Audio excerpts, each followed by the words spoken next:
Segons l'Ajuntament de Barcelona, només l'1,1% dels usuaris del metro no paga per accedir-hi, una xifra que va créixer un 25% l'any passat.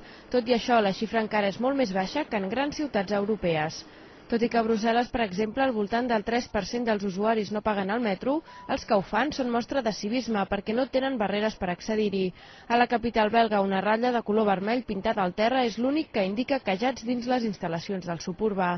D'una manera semblant funciona el metro de Berlín, on les entrades de les estacions estan completament obertes i s'espera que els viatgers validin els seus bitllets i abonaments. A París, en canvi, el frau al metro i ferrocarrils de la ciutat es pot xifrar en 80 milions d'euros cada any. És fàcil veure persones que no paguen davant la indiferència de la resta de passatgers i del personal de les taquilles. I és que més del 5% dels passatgers que circulen cada dia per la xarxa metropolitana ho fan sense pagar, saltant els torniquets d'entrada. Per això la companyia que gestiona el metro va instal·lar portes corredisses que són més difícils de saltar. Una situació similar és la que es viu a Nova York. El metro, amb 400 estacions i funcionant les 24 hores del dia, acumula pèrdues de gairebé 800 milions de dòlars.